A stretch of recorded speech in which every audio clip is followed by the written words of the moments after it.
Olá, alunos, tudo bem com vocês? Na aula de hoje, nós vamos dar continuidade à aula de sistema respiratório.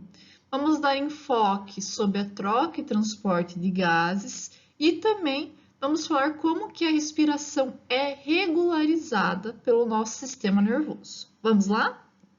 O sistema respiratório ele está intimamente interligado com o sistema circulatório. Então, para que o transporte de gases ele ocorra corretamente, nós precisamos do funcionamento adequado tanto do sistema respiratório quanto do nosso sistema circulatório. Então, o oxigênio ele vai entrar pelos alvéolos, vai ser enviado para o lado esquerdo do coração e vai então ser enviado pelo ventrículo esquerdo para o nosso corpo. O oxigênio ele vai ser transportado ou dissolvido no plasma ou ligado à hemoglobina dentro das nossas hemácias. Quando esse sangue oxigenado ele chega aqui na célula, no tecido, o oxigênio ele vai se difundir para dentro da célula, onde ocorre a respiração celular, e o nosso CO2, que é o dióxido de carbono, que é originado da respiração celular, então uma produção metabólica, vai se difundir para a circulação sistêmica, para as veias. Então, esse oxigênio, ele sai da célula, difunde-se para as veias e ele vai ser transportado de três maneiras. A gente já vai falar sobre isso, mas para vocês já irem se adaptando. Ele vai ser transformado na forma de CO2 livre, onde ele está dissolvido no plasma. Ele pode ser transportado na forma de CO2 ligado à hemoglobina ou na forma de bicarbonato. Então, ele pode ser transportado dessas três maneiras. Ele vai fazer entrada pelo lado direito do coração, entra no átrio direito, e vai ser enviado pelo ventrículo direito até o pulmão, onde nós vamos ter a saída do gás carbônico, então ele sai e entra aqui nos alvéolos pulmonares. Então, resumidamente, é assim que ocorre a troca gasosa. Agora nós vamos falar detalhadamente como que ocorre essa troca. Para que a gente possa entender como funciona a troca dos gases no nosso organismo, nós precisamos compreender que essa troca ela vai devido à diferença de pressão. Então, para vocês terem uma ideia, na nossa atmosfera a nível do mar, nós vamos ter aí na composição de gases 78% de nitrogênio e aproximadamente 21% de oxigênio. Isso gera uma pressão. Então, a nível do mar, a pressão de oxigênio é de 160 milímetros de mercúrio. Já a pressão de gás carbônico é de apenas 0,25 milímetros de mercúrio. Quando esse ar ele entra no pulmão, ele passa a fazer uma pressão de oxigênio de 100 milímetros de mercúrio. E a pressão de gás carbônico, porque está saindo o gás lá nos alvéolos, nós temos aproximadamente 40 milímetros de mercúrio. Quando nós vamos para os capilares sanguíneos, o capilar venoso, ele tem 40 milímetros de mercúrio para o oxigênio e 46 para o gás carbônico.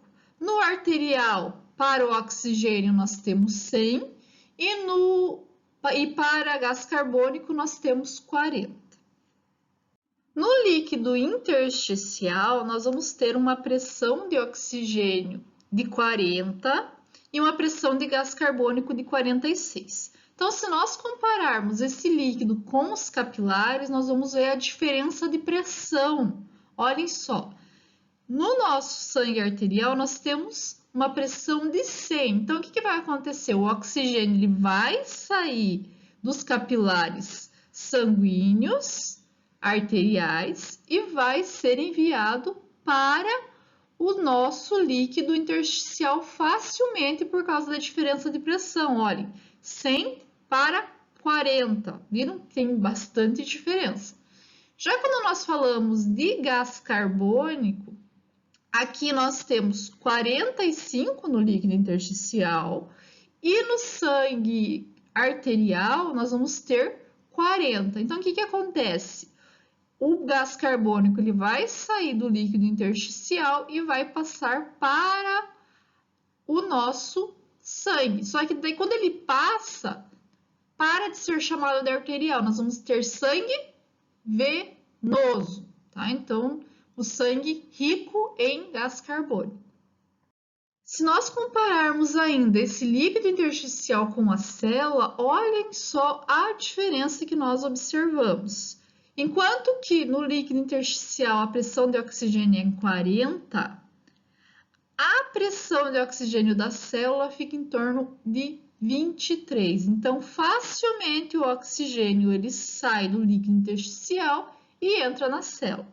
Já em relação ao gás carbônico, nós vamos ter uma diferença pequena, tá? 46 para 45. Por quê? Porque em todo momento, quando a célula está produzindo, esse gás carbônico ele já vai sendo enviado para o líquido intersticial rapidamente. Vamos voltar naquela figurinha do começo para nós podermos compreender essa diferença de pressão em cada um dos compartimentos. Então, vamos começar falando do ar seco. Pessoal, no ar seco nós vamos ter uma quantidade maior de oxigênio, tá? Por quê? Porque no ar úmido nós temos ainda uma grande quantidade de água que vai acabar dissolvendo esse nosso oxigênio, tá? Então, nós temos uma menor quantidade, uma menor pressão de oxigênio no ar úmido, tá? Isso é interessante vocês saberem. Então, no ar seco, a nível do mar, nós vamos ter aí 160 de oxigênio e 0,25 de gás carbônico. Ao entrar nos alvéolos, nós vamos ter 100 de oxigênio e 40 de gás carbônico. Esse oxigênio, essa pressão, ela vai se manter igual no sangue arterial. Então, no sangue arterial, nós vamos ter 100 de oxigênio e 40 de gás carbônico. Quando nós chegamos no líquido intersticial, esse oxigênio, a pressão dele é muito maior que a pressão no líquido intersticial. Então, facilmente, ele vai ser enviado para o líquido intersticial. O do líquido intersticial, a pressão de oxigênio é muito maior que do líquido intracelular. Então, facilmente essa pressão, esse oxigênio, ele consegue entrar na célula. Olha a diferença, 40 para 23. Aqui, nós temos 40 de gás carbônico. O oxigênio, o gás carbônico, é claro, do líquido intersticial, ele vai passar para a célula, de 46 para 45. Mas aqui, quando nós olhamos o sangue arterial, nós conseguimos ver uma diferença um pouquinho maior em relação ao gás carbônico. Vocês estão vendo que esse sangue ele está vindo com 40 de gás carbônico, enquanto que no líquido intersticial nós temos 45. Então, facilmente o gás carbônico ele sai para a circulação e o sangue passa de arterial para venoso. No sangue venoso, nós vamos ter 40 mmHg de oxigênio e 45 de gás carbônico. Vocês viram que é a mesma concentração que estava aí no líquido intersticial. Então, quando chega nos alvéolos, facilmente o oxigênio está pobre, né? E estamos ricos em gás carbônico, então facilmente o gás carbônico vai ser enviado para o alvéolo e facilmente o oxigênio vai ser enviado para o sangue, transformando esse sangue que era venoso em sangue arterial. Então, vocês viram a diferença de pressão aqui também, ó. Nós temos um sangue venoso de 40 e aqui nós temos o ar que vem dos alvéolos em 100 para o oxigênio e o gás carbônico de 45, me desculpem, vai facilmente para os alvéolos que estava em torno de 40 a pressão. Como eu falei para vocês, essa pressão de oxigênio ela vai acontecer a nível do mar. Então, nós temos 160 milímetros de mercúrio a nível do mar. Quando nós vamos subindo na altitude, nós vamos diminuindo a quantidade de oxigênio. Então, para vocês terem uma ideia, aqui eu peguei um exemplo bem extrapolante, é claro, em relação ao Everest. Então, vocês já devem ter ouvido que pessoas que vão sobem lá o pico do Everest, muitas passam mal ou precisam de suplemento de oxigênio. Por quê? Porque lá no Everest nós vamos ter uma pressão de oxigênio de 53 milímetros de mercúrio. Então vejam a diferença. Se formos comparar até com o nosso organismo, normalmente a entrada, né, de oxigênio no nosso organismo fica em torno de 100 milímetros, né? Então, vocês pensem que vai se ter uma perca já na entrada, né? Aqui entra 160, mas no pulmão vai ter somente 100. Então, aqui já se tem uma perda nessa entrada do ar. Então, vai quase se igualar com a pressão que já está correndo na nossa circulação. E isso, é claro, faz com que a pessoa passe mal, sinta falta de ar, a troca gasosa ela não está acontecendo corretamente, pessoas que vão sobem, né, esse pico Everest, muitas vezes desmaiam, porque falta oxigênio no sangue. É claro que aqui eu peguei um exemplo exorbitante, mas nós podemos comparar com o pessoal, por exemplo, quando vai jogar futebol lá no Peru. Vocês já ouviram falar, vai uma semana antes para se acostumar com o oxigênio, porque lá é menor a pressão de oxigênio. Então a pessoa vai para fazer um treinamento para o organismo se acostumar com aquela pequena quantidade de oxigênio. Como que o organismo se acostuma? Ele produz mais hemácias, ele acostuma com a quantidade menor porque ele consegue transportar mais o oxigênio, tá? Então, resumidamente, é isso que acontece no nosso organismo quando nós saímos de um local onde somos acostumados e vamos para um local onde tem menor quantidade de oxigênio. Outra coisa super interessante é que pessoas que moram em altitude, né, que moram no Peru, que moram em locais com maior altitude, elas produzem mais hemácias normalmente no organismo. Isso é normal elas produzirem e isso faz com que elas não sejam prejudicadas pela falta de oxigênio. Além da baixa concentração de oxigênio no ar, nós temos outras alterações que podem causar hipóxia. O que é hipóxia? É a baixa na concentração de oxigênio nos tecidos, onde nós não conseguimos fazer a troca de oxigênio com o tecido e com a célula. Então, num pulmão normal, nós vamos ter uma troca de oxigênio normal.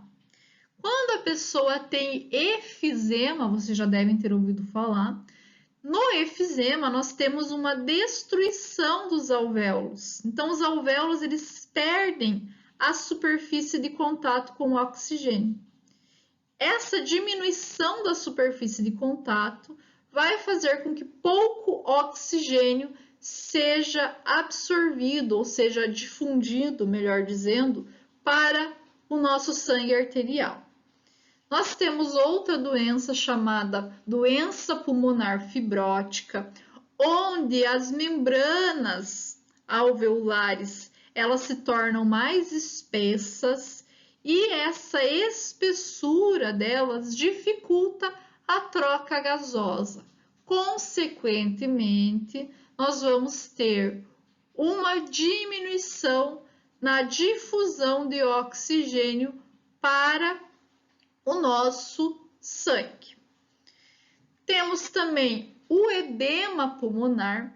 Nesse edema, nós vamos ter um aumento na distância entre o alvéolo e os capilares, devido à presença de água, e isso vai fazer com que nós tenhamos uma diminuição na difusão de oxigênio. O gás carbônico, normalmente, ele vai se difundir normalmente aqui nesse edema pulmonar. Por quê? Porque ele consegue ser mais facilmente solúvel na água. Nessas outras doenças, nós vamos ter uma dificuldade também no envio de gás carbônico, tá? Do mesmo jeito que nós temos da entrada do oxigênio. E na asma, que é uma doença bem comum, principalmente em crianças, nós vamos ter uma constrição dos brônquios, uma bronquioconstrição. Consequentemente, essa bronquioconstrição, ela também acontece nos bronquíolos e vai se ter uma entrada menor de oxigênio.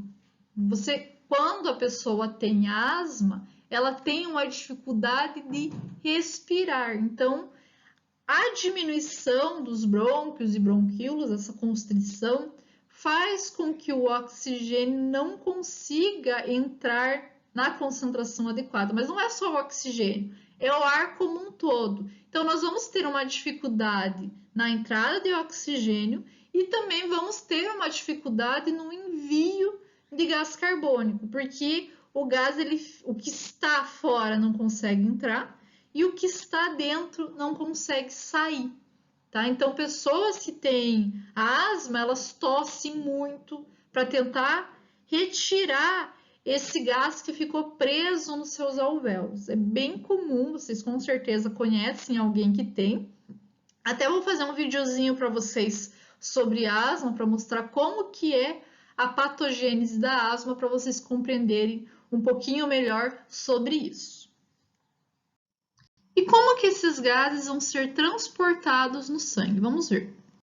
O oxigênio, aproximadamente 98% dele, vai ser transportado pela hemoglobina das hemácias. E 2% vai ser transportado dissolvido no plasma. Então, a maioria do oxigênio ele vai ser transportado pela hemoglobina. E por que que essa hemoglobina é tão eficiente para transportar o oxigênio? Devido à sua estrutura. Na hemoglobina, nós temos um tetrâmero, tá? Esse tetrâmero são 4 cadeias proteicas globulares, cada uma com uma central com um grupo ferro. O átomo de ferro central, ele liga-se reversivelmente ao oxigênio e essa interação entre o ferro e o oxigênio é uma ligação fraca, que pode facilmente ser rompido sem alterar a hemoglobina. Então, por que que nós temos o transporte do oxigênio pela hemoglobina? Devido ao grupo tetrâmero que apresenta ferro, esse ferro liga-se ao oxigênio, é uma ligação fraca, mas facilmente o oxigênio se liga e facilmente o oxigênio desliga. Lembrando que não ocorre alteração na hemoglobina após a saída do oxigênio. Quando o oxigênio se liga à hemoglobina, nós vamos ter uma modificação no nome, digamos assim. Nós vamos ter a chamada oxihemoglobina. Vocês viram que são 4 locais onde o oxigênio pode se ligar, mas nem sempre os 4 locais vão estar ligados ao oxigênio. Por isso, nós nos referimos ao oxigênio como HbO2, essa oxihemoglobina, porque na maioria das vezes nós vamos ter somente 2 oxigênios. É claro que pode-se ter mais, mas se fôssemos fazer uma média, ia ter mais ou menos 2 oxigênios ligados à hemoglobina. E como é que ocorre esse transporte de oxigênio? Então, o oxigênio ele vai entrar no sangue através do alvéolo, né? Nós temos a entrada desse sangue por difusão, por diferença de pressão. O oxigênio, mais ou menos 2%, vai ficar dissolvido no plasma e o restante, aproximadamente 98%, vai se ligar à hemoglobina, formando HbO2. E nós vamos ter o transporte até a parte celular, na verdade, até o líquido intersticial, onde o oxigênio ele vai sair da nossa hemoglobina, né? Vai se desligar da hemoglobina, vai se dissolver no plasma, então vai ser enviado primeiramente para o líquido intersticial e depois ele vai se difundir para dentro da célula. Como que ocorre esse liga e desliga? Por diferença de pressão. Quando o eritrócito ele chega aqui na parte alveolar, lá na circulação pulmonar, nós vamos ter a entrada dele porque tem pouco oxigênio dentro do eritrócito, praticamente nada de oxigênio dentro do eritrócito. Então, ele consegue facilmente se ligar à hemoglobina. Quando ele chega no tecido, ali tem pouco oxigênio, então ele, por diferença de pressão, ele se desliga da hemoglobina, se dissolve no plasma e então vai ser utilizado para a respiração celular. E por que o nosso oxigênio vai ser transportado pela hemoglobina? Primeiramente, porque o oxigênio ele não se dissolve bem no plasma, tá? Então, se nós tivéssemos somente o plasma como transporte, nós teríamos um transporte aí de aproximadamente 3 mililitros de oxigênio por litro de sangue. Como nós temos as nossas hemácias, né? O oxigênio ele vai se ligar ao grupo M e nós vamos ter um transporte mais ou menos de 197 ml de oxigênio por litro dentro do eritrócito. Somando com o oxigênio do plasma, nós vamos ter uma capacidade total de 200 ml de oxigênio por litro de sangue. Então, por isso, tem-se uma importância muito grande das hemácias no transporte de oxigênio. E é claro, né, pessoal, que esse transporte de 200 mililitros de oxigênio, ele vai acontecer na carga máxima, quando está ocupado os 4 grupos M. Como eu falei para vocês, nem sempre é os 4 grupos que vão estar ocupados pelo oxigênio. Então, se nós tivermos o transporte na carga máxima, nós vamos ter a capacidade total de 200, né, que soma os 197 mais os 3 ml, né, que são do plasma, então nós teremos 200 ml de oxigênio por litro de sangue. Alguns fatores podem alterar a afinidade da hemoglobina pelo oxigênio, como por exemplo, acidez, pH baixo, aumento na concentração de gás carbônico, temperatura corporal aumentada. Então, são esses 3 fatores que afetam diretamente essa afinidade. Se nós tivermos alguma alteração que diminui pH, aumenta gás carbônico ou aumenta a temperatura corporal, nós vamos ter uma ligação menor do oxigênio à hemoglobina. Tá? Então, isso não se sabe direito como ocorre e por que ocorre essa a alteração de afinidade, mas nós sabemos que essas alterações afetam e muito a afinidade da hemoglobina. Outro detalhe, o composto BPG, que é o 2,3-bifosfoglicerato. Então, esse composto é um composto intermediário lá da via da glicólise, e quando nós temos um aumento nessa substância, essa substância vai estar presente nas células sanguíneas e vai desencadear uma hipóxia crônica, ou seja, períodos prolongados de oxigênio baixo.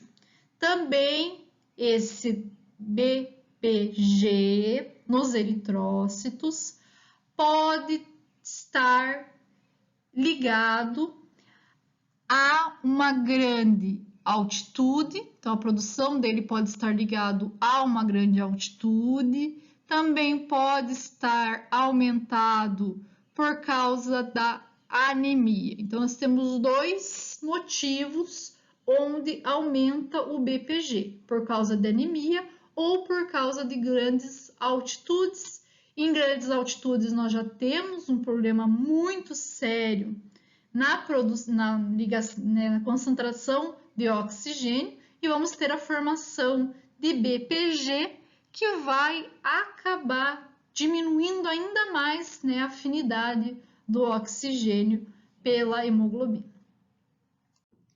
O transporte de dióxido de carbono ele é extremamente necessário. Por quê? Porque o dióxido de carbono ele é um subproduto da respiração celular e é potencialmente tóxico se não for excretado, ou seja, se não for removido do nosso corpo. Então, o aumento da concentração, da pressão de dióxido de carbono é conhecido como hipercapnia. E essa hipercapnia, ela acaba diminuindo o pH sanguíneo, e vocês sabem que o pH baixo, a acidez, ela causa desnaturação de proteínas, e olhe quantas proteínas nós temos. Então, se acontecer essa desnaturação das proteínas, nós vamos ter uma modificação na parede celular, modificação em diversos tecidos. Além disso, o aumento da pressão de dióxido de carbono também acaba ocasionando depressão do sistema nervoso central. Então, pessoas que têm esse aumento na concentração de dióxido de carbono acabam relatando que elas têm confusão mental, elas podem até ter desmaio. Por quê? Porque vai alterar, vai deprimir o sistema nervoso central. Então, o transporte, ele geralmente é feito dissolvido no plasma, 7%. Nós temos também o transporte ligado à hemoglobina, então quando o gás carbônico, se liga à hemoglobina, nós vamos ter uma ligação conhecida como carbamiemoglobina. Ele vai se ligar ao radical amina da molécula de hemoglobina, então diferente do oxigênio que se liga ao ferro, tá? Ele vai se ligar ao radical amina, aproximadamente 23%. E, na sua grande maioria, o transporte vai acontecer através de íons de bicarbonato, aproximadamente 70%. Então, o CO2, nós já vamos ver detalhadamente como ocorre essa reação, mas o CO2 ele reage com a água formando ácido carbônico. Então, nós vamos ter a formação desse ácido carbônico na presença de anidrase carbônica. E após essa formação, nós vamos ter a separação formando o bicarbonato, os íons de bicarbonato. Os íons de bicarbonato, eles têm duas principais funções. Uma delas, é claro, é o transporte de dióxido de carbono, uma via adicional nesse transporte, e o outro é atuar como tampões em ácidos metabólicos. Então, eles conseguem diminuir a acidez caso ocorra uma acidez metabólica. Então, vamos ver aqui detalhadamente como que ocorre esse transporte de gás carbônico. Então, primeiramente, o dióxido de carbono ele vai se difundir para o sangue da célula, lembrando disso, para o sangue, que agora passa a ser venoso. Aqui no sangue, 7% vai ficar dissolvido. O restante vai então entrar no eritrócito. 23% vai se ligar à hemoglobina e o resto vai sofrer uma reação. Então, o CO2 em contato com a água e na presença de anidrase carbônica vai formar o ácido carbônico. Esse ácido carbônico vai se dissolver, nós vamos ter a formação de bicarbonato e a liberação de um íon de hidrogênio. Esse íon de hidrogênio, ele vai ser tamponado pela hemoglobina, então ele vai formar aqui a ligação com a hemoglobina. Então, um dos tampões do nosso organismo é a hemoglobina, e nós temos também como principal tampão do organismo o nosso bicarbonato. Após a formação desse bicarbonato, nós vamos ter o envio dele para o plasma. Para que ocorra esse envio, nós precisamos fazer uma troca. Então, tem a entrada de cloro para dentro do eritrócito e a saída do bicarbonato. Aqui nós teremos 70% do gás carbônico transportado dessa maneira. Então, como que o bicarbonato é transportado? Dissolvido no plasma. Quando nós chegamos no pulmão, o gás carbônico que foi dissolvido, ele vai ser facilmente enviado para os alvéolos, vai se dissolver e vai ser enviado para os alvéolos. Já o bicarbonato que estava no plasma, ele vai fazer novamente a troca com o cloro. Então, o cloro ele sai de dentro da hemácia e o bicarbonato entra. Nós vamos ter a liberação do hidrogênio que estava ligado com a hemácia, formando o ácido carbônico. Na presença de anidrase carbônica, nós vamos ter a formação de água e CO2. O CO2 que estava ligado à hemácia também vai se separar e vai ser enviado para o sangue. Lá no plasma, ele vai ser dissolvido, vai estar dissolvido no plasma e vai se difundir para os alvéolos. Então, é muito interessante. Vejam que a anidrase, ela funciona tanto para produzir água e gás carbônico, como para produzir ácido carbônico. E isso é muito importante, ela atua nos dois lados.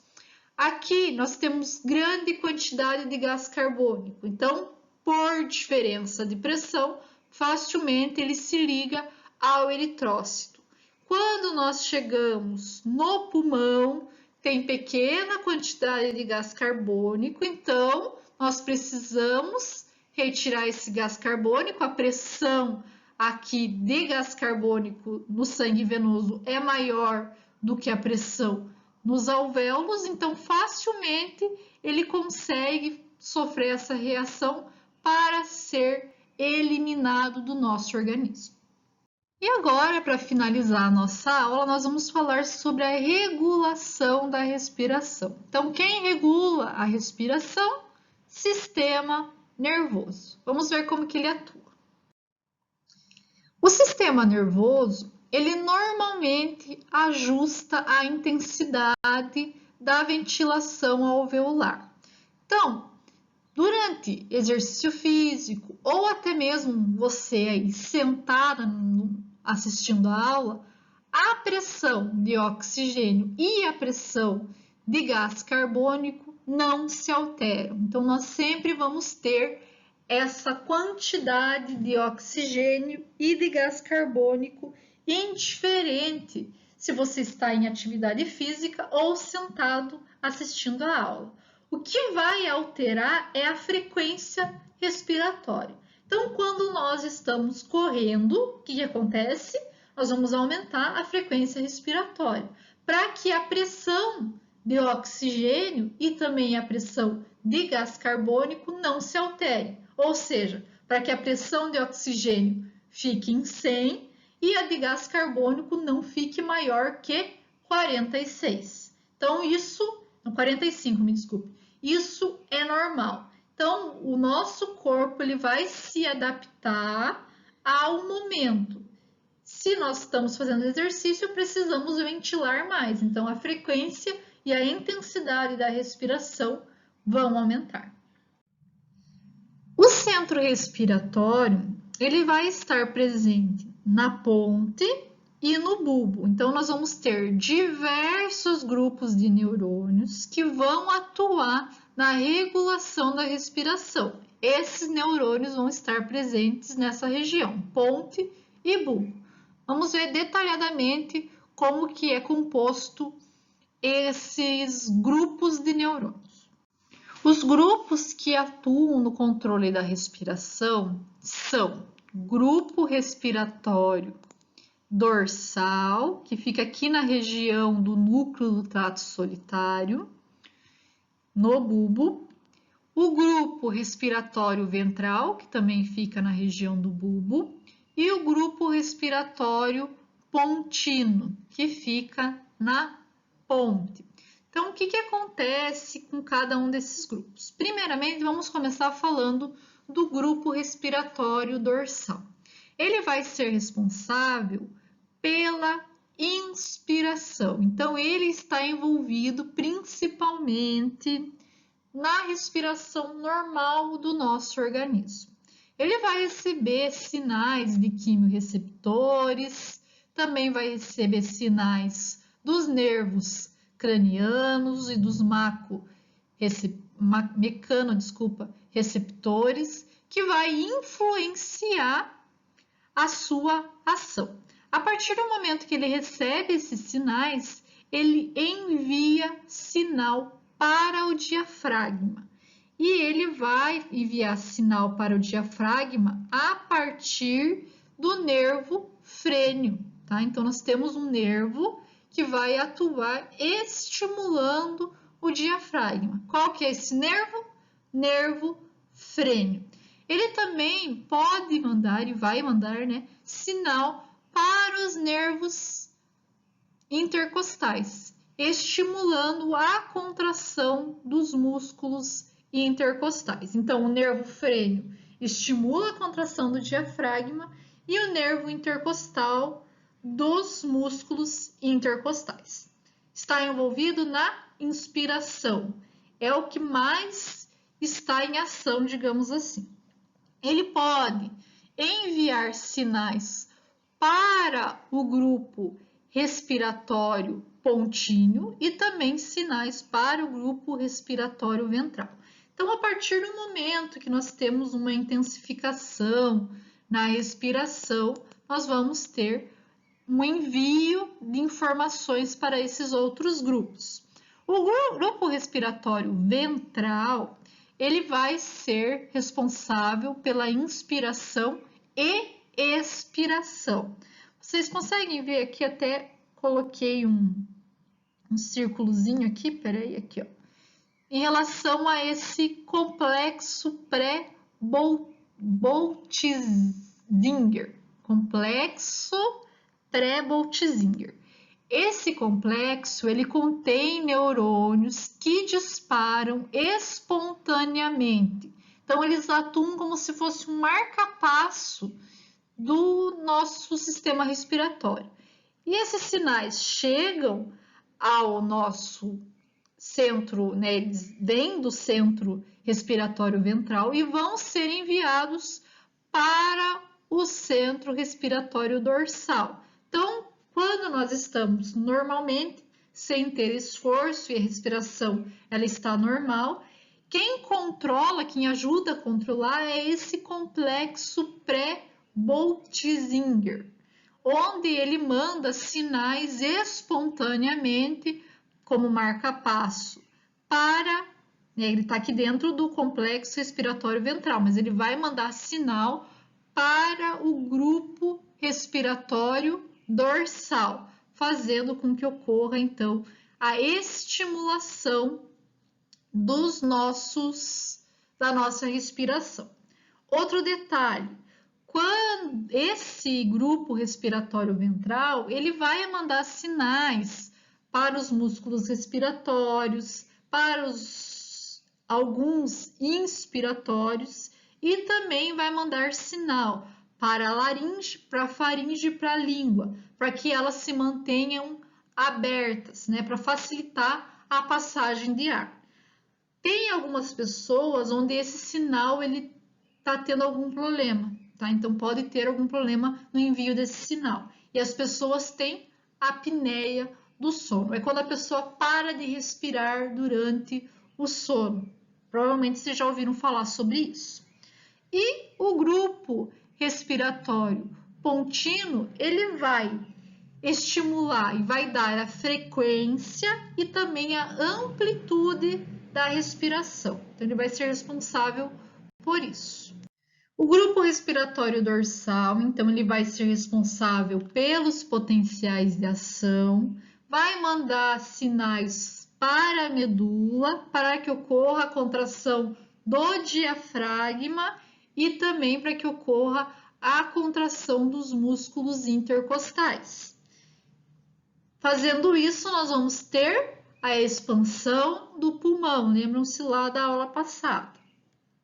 O grupo respiratório ventral, com exceção do complexo de Boltzinger, vai atuar geralmente quando se esforço, ou seja, ele vai estar inativo durante a respiração em repouso. Nós vamos ter estimulação elétrica de alguns neurônios do grupo ventral, que vai provocar tanto a inspiração quanto a expiração durante o exercício. Lembrem-se, a expiração ela só acontece quando nós temos um esforço ou quando nós forçamos, senão nós só temos inspiração. Inspira, relaxou o músculo, solta.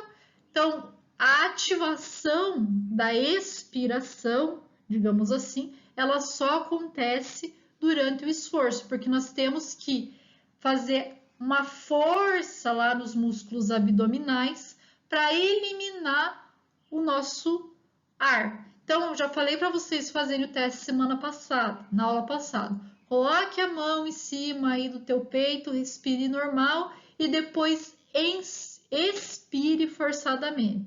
Você coloque a mão em cima da barriga, melhor dizendo. Você vai conseguir ver que os músculos abdominais eles estão sendo forçados. Provavelmente, se você já fez academia ou fez alguns exercícios, você vai ouvir o teu instrutor falando: expire tudo. Para quê? Para fortalecer esse músculo abdominal.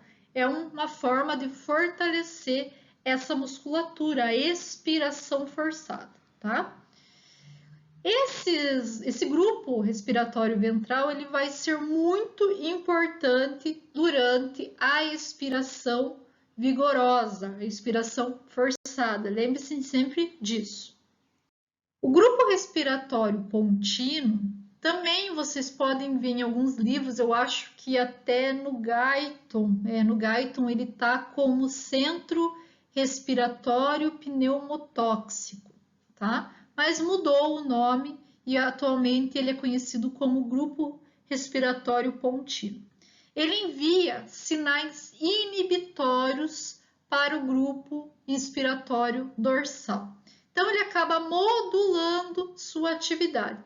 Nossa, mas como assim? O que acontece? Quando nós enviamos um sinal inibindo o grupo inspiratório dorsal, faz com que ocorra um aumento na respiração. Por quê? Porque nós vamos fazer com que ocorra um início de respiração mais rapidamente. Então, nós vamos ter um aumento na frequência a partir do momento que nós enviamos, aumento na frequência respiratória, me desculpem, a partir do momento que nós enviamos sinais inibitórios para esse grupo. Então, a frequência respiratória ela vai aumentar devido aos sinais inibitórios provenientes do grupo respiratório pontivo. A respiração ela vai ser controlada por controle químico, ou seja, através do CO2, do hidrogênio e do oxigênio. No centro respiratório central, nós vamos ter influência do CO2 e dos íons de hidrogênio. Quando nós temos um excesso de CO2 ou de íons de hidrogênio no sangue, eles vão atuar diretamente lá no nosso bulbo, tá? Então, nós temos uma região que nós chamamos de controle químico central, que quando aumenta a concentração de CO2 ou ocorre um aumento nos íons de hidrogênio, esse centro respiratório central observa essa alteração e aumenta a intensidade dos sinais para o nosso sistema motor inspiratório e expiratório.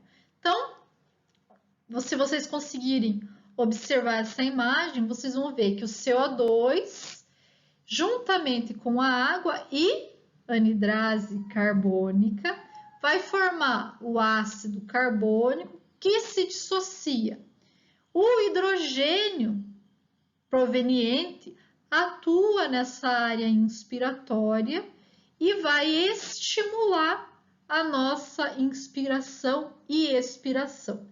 Então, o aumento de CO2 vai aumentar a concentração de íons de hidrogênio. Consequentemente, nós vamos ter um estímulo. Se tiver hidrogênio somente, vai ter estímulo também, tá? Então, na verdade, uma coisa assim que eu gostaria que vocês observassem, o que vai atuar diretamente na área inspiratória vai ser os íons de hidrogênio, mas eles vão se alterar dependendo da concentração de CO2. O oxigênio não afeta diretamente o controle químico central da respiração. Então, isso eu já sei que é uma coisa que cai muito em concurso, tá? Então, lembrem-se disso, o oxigênio não apresenta efeito direto sobre o sistema respiratório central. Quando nós temos um aumento de CO2 no corpo como um todo, esse CO2 também vai estar aumentado no capilar encefálico, e isso vai estimular os receptores do controle respiratório central. Esse dióxido de carbono, ele consegue, então, atravessar a barreira hematoencefálica e lá no líquido cérebro-espinal ele vai interagir com a água na presença de anidrase carbônica. Essa enzima é extremamente importante, onde ela vai transformar a água mais o dióxido de carbono em ácido carbônico. Esse ácido vai, então, se dissociar em hidrogênio mais bicarbonato e esse hidrogênio vai atuar, então, no quimiorreceptor central, estimulando a ventilação. Ele atua nesse quimiorreceptor que envia sinais para o centro respiratório central e esse centro respiratório, então, estimula a ventilação. Com o aumento da ventilação, nós vamos ter uma diminuição na concentração de CO2, que atua como feedback negativo, e um aumento na concentração de oxigênio, que também vai atuar como feedback no caso da diminuição de oxigênio no plasma, que está atuando nos quimiorreceptores periféricos, e nós já vamos falar sobre isso no próximo slide. O hidrogênio presente no sangue também pode influenciar o quimiorreceptor central, mas o hidrogênio ele não tem tanta facilidade para penetrar a barreira hematoencefálica. Então, nós dizemos que o CO2, a concentração, a pressão de CO2, influencia melhor esses quimiorreceptores por causa dessa dissociação do que diretamente o hidrogênio. O hidrogênio ele vai influenciar de maneira secundária esses receptores. O principal influenciador é o CO2, é o aumento de CO2. Porém, o aumento de hidrogênio no sangue, ele também acaba influenciando os receptores, mas não tão bem quanto o aumento na pressão de CO2. O oxigênio, por sua vez, vai atuar nos receptores periféricos, que ficam no corpo carótido ou no corpo aórtico. O gás carbônico e o hidrogênio também atuam nesses receptores. Geralmente, o oxigênio ele não atua, não tem tanta interferência, digamos assim, na respiração, tanto que a pressão ela pode variar de 60 a 100 milímetros de mercúrio, que a distribuição nos tecidos ela vai ser adequada. Então, a partir do momento que nós temos uma diminuição abaixo de 70 milímetros de mercúrio, nós vamos ter a estimulação desses quimiorreceptores periféricos, que vão estimular a respiração. Lembrando que essa concentração aqui de 60 a 100 é no sangue arterial, tá? Não se esqueçam disso. Os quimiorreceptores periféricos, eles vão ser estimulados quando tem uma baixa de oxigênio ou quando nós temos uma diminuição do pH, por causa da grande presença de íons de hidrogênio, ou um aumento na concentração de CO2. Então, todos vão atuar dessa maneira. Como que é detalhadamente e por que todos conseguem atuar, ainda não sabemos. A fisiologia respiratória foi uma das fisiologias que mais mudou nos últimos 15 anos, para vocês terem uma ideia de como nós estamos redescobrindo a respiração no nosso organismo. Então, quando ocorrem essas modificações, nós vamos ter um estímulo, por exemplo, na célula glomal do glomo carótido, mas também pode ser estímulo aórtico. Quando ocorre esse estímulo, por causa da baixa concentração de oxigênio, por exemplo, nós vamos ter o fechamento dos canais de potássio.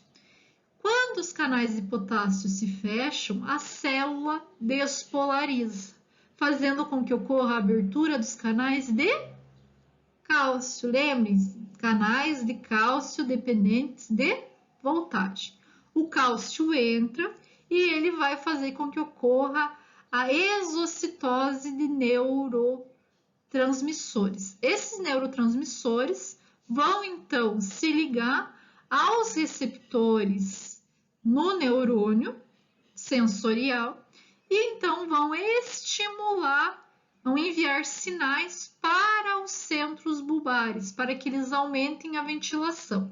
Então, tanto o aumento de hidrogênio, diminuição de pH, como o aumento na concentração de gás carbônico vai fazer com que ocorra o fechamento desses canais e vai estimular a liberação de neurotransmissores. Esses neurotransmissores vão interagir com o receptor do neurônio sensorial e vão, então, estimular o nosso centro respiratório lá no bulbo. Alguns fatores podem influenciar a respiração. Entre esses fatores, nós temos o controle voluntário da respiração. Então, se nós, por curtos períodos de tempo, forçarmos a respiração para mais ou para menos, nós vamos ter alteração de CO2, do pH e do oxigênio. É claro que, se nós diminuirmos a frequência respiratória, nós vamos ter um distúrbio maior. Por quê? Porque aumenta a concentração de oxigênio e diminui o pH, podendo ter acidose metabólica. Então, tem que cuidar muito em relação a isso. Nós também podemos ter algumas irritações nas vias aéreas que vão causar tosse e espirro. O espirro não influencia tanto na respiração, mas a tosse pode influenciar muito na concentração de gás carbônico, de oxigênio e, consequentemente, pode ocasionar alteração no pH. Edema cerebral também pode ocasionar alteração na respiração, pois ocasiona depressão do sistema nervoso central e, consequentemente, depressão do sistema respiratório, do centro respiratório. Anestesia em superdosagem também pode diminuir a frequência respiratória, podendo levar ao coma e a pessoa ainda muitas vezes precisa ser intubada. Respiração periódica, que é quando nós temos uma alteração na respiração, geralmente de modo espontâneo, como eu já falei para vocês. Essa modificação, ela pode alterar a respiração de forma profunda ou para forma superficial, fazendo com que o oxigênio e o gás carbônico não sejam trocados adequadamente nos alvéolos. Na semana que vem, nós vamos fazer revisão dessa lista de exercícios que eu enviei para vocês e depois eu vou abrir os questionários sobre o sistema respiratório. Eu gostaria, é claro, se vocês puderem participar da nossa aula de revisão, eu vou explicar um pouquinho das modificações que eu vou fazer em relação à nossa avaliação, que nesse semestre vai ser um pouquinho diferente, tá? Então, espero vocês na nossa próxima aula e até mais.